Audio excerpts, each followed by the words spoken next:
ਦੁਖਦਾਈ ਮੋਹ ਮਾਏ। ਨਾਨਕ ਗੁਰਮੁਖ ਨਦਰੀ ਆਇਆ, ਮੋਹ ਮਾਇਆ ਵਿਚਰ ਸਭ ਜਾਏ।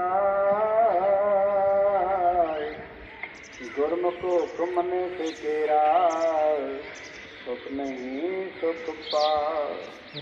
ਹੁਕਮ ਸੇਵੈ ਹੁਕਮ ਆਰਾਧੈ, ਹੁਕਮੈ ਸਮੈ ਸਮਾਏ। ਹੁਕਮ ਵਰਤ ਨੇਮ ਸੁਚ ਸੰਜਮ, ਮਨ ਚਿੰਦਿਆ ਫਲ ਪਾਏ। ਸਦਾ ਸੁਹਾਗਣ ਜੇ ਹੁਕਮੈ ਬੁਝੈ, ਸਤਿਗੁਰ ਸੇਵੈ ਲਿਵ ਲਾਏ। ਨਾਨਕ ਕਿਰਪਾ ਕਰੇ ਜਿਨ ਉਪਰੈ, ਤਨਾ ਹੁਕਮੈ ਲੈ ਮਿਲਾਏ।